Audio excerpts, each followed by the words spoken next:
José Antonio, ¿por qué es para ti importante la visión en el deporte? En primer lugar, hay una serie de parámetros o habilidades que desde el punto de vista motor, es decir, muscular, si no se realizan, no se lleva a cabo una serie de conexiones neuronales de manera que ese movimiento se coordine, se armonice y se sincronice. Cuando la visión está binocularmente sincronizada y bien coordinada, los dos lados del cuerpo funcionan de forma armónica y simultánea.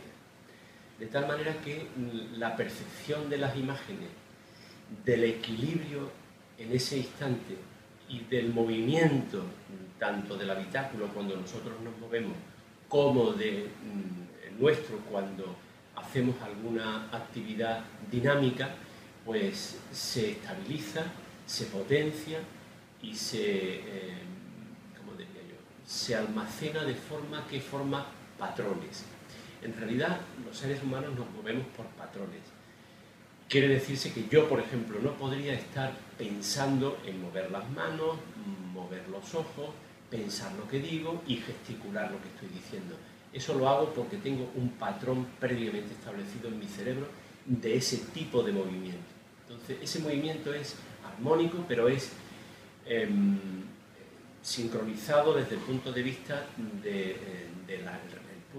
reflejo. Es un movimiento reflejo, automático e involuntario. Pues del mismo modo, el movimiento motor, es decir, el ejercicio, el tono muscular que se adquiere con cualquier deporte, estimula este tipo de conexiones binoculares y la transferencia de información a ambos lados del cerebro. ¿Y qué aporta la práctica deportiva a la salud visual? La práctica deportiva aporta a nuestro organismo fundamentalmente equilibrio. Y el equilibrio está diseñado desde la base de la bilateralidad. Es decir, cuando el cuerpo, que tiene, no se nos olvide, dos cerebros, que en el periodo madurativo, en el desarrollo, coordinamos de manera que conexionamos la información de uno con el otro y trabajan al unísono, aunque sean una información con respuesta unívoca, única, en realidad la información se analiza en dos hemisferios diferentes. Entonces, estos dos hemisferios tienen que tener una información compartida, armónica y equilibrada. Es decir, la sincronización de esa información tiene que ser perfecta porque la velocidad a la que se analiza las imágenes que queremos saber qué procedencia tienen, qué significan y tenemos que generar una respuesta a esa imagen, se realiza a una velocidad muy alta. Esto quiere decir que el deportista de por sí ya tiene una seguridad propia al sentirse más equilibrado y poder percibir en el no deportista que le falta ese equilibrio.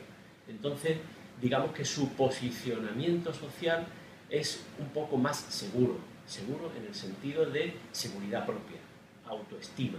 Estoy hablando ya de una percepción de tipo anímico, emocional. Por otro lado, aporta también una seguridad física desde el punto de vista en que frecuentemente nos encontramos en situaciones en las que necesitamos estar a la altura de esas circunstancias. No sé, por ejemplo, vamos andando y tropezamos. La persona, el deportista, es capaz de, a una velocidad inmediata, dar un salto y solventar esa situación. El no deportista es muy probable que no tenga esa capacidad o esa velocidad. Y en ese supuesto, pues, podría tener un accidente o lo mismo digo conduciendo. El deportista se ha comprobado que tiene una amplitud de campo ligeramente superior al que no lo es.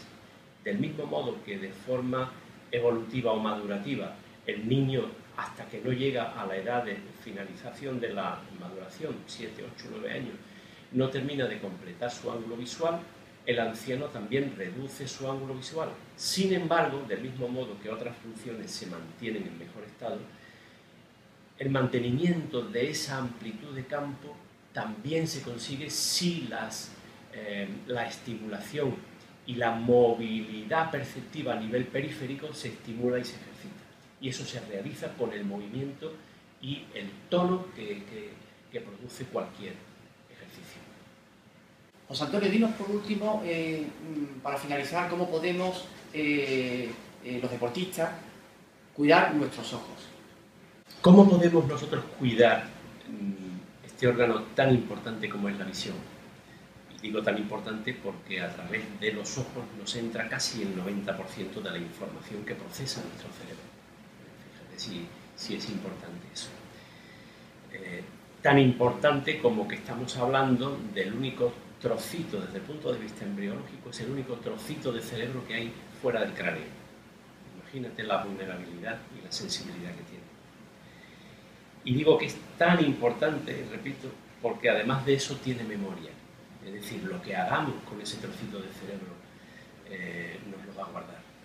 Tanto si lo maltratamos poniéndonos mucho tiempo boca arriba, tomando un exceso de sol, de radiación solar, pues eso nos va a pasar facturas, porque hace que consumamos la vida útil de ese sensible panel, la retina, en menos tiempo del que podríamos disponer de él en condiciones de llegado el momento en la vejez.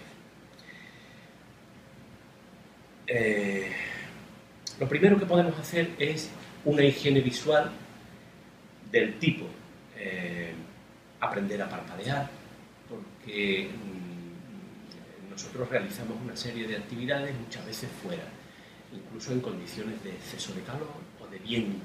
Entonces, si nosotros nos colocamos una gafita protectora que nos ampare un poco y nos haga de pantalla para que no nos reseque excesivamente la superficie ocular, pues eso ganamos. Por otra parte, hay personas que usan lentes de contacto y el uso de lentes de contacto implica que tenemos colocado delante de la superficie corneal pues un artilugio que no es sino una esponja microscópica. Esa esponja microscópica, que es una lente blanda, pues necesita humedad. Y esa humedad la recoge del aporte lagrimal que necesita nuestra superficie ocular. Quiere decirse que la persona que usa lente de contacto pues necesita el aporte de un poquito más de cantidad lagrimal. Y eso se consigue parpadeando. Entonces, aprender a parpadear es importante, es muy sencillo, consiste en contar 3 y parpadear. Es decir, 1, 2, 3, plaf. 1, 2, 3, plaf. Parpadear así, no así, sino la forma refleja y normal, no sin fuerza. La segunda forma en cómo podemos nosotros cuidar nuestros ojos, pues hacer una higiene nocturna, es decir, del mismo modo que nos limpiamos o nos lavamos los dientes por la noche antes de acostarnos, por aquello de que las bacterias durante la noche actúan con mayor fuerza, pues también deberíamos acostarnos con los ojos limpios. Y el polvillo ambiental, cuando se mezcla con la grasa de nuestra lágrima, forma un barrito que es en muchos casos contaminante, sobre todo en aquellas personas que tienen una secreción lagrimal un poco más grasa. Si nos echamos un poquito de suero antes de acostarnos en los ojos, se tardan 10 segundos, pues nuestro ojo estará limpio y evitaremos el mantenimiento de ese barrito contaminante que se forma y se queda ahí. Otro punto importante es la dieta, muy importante.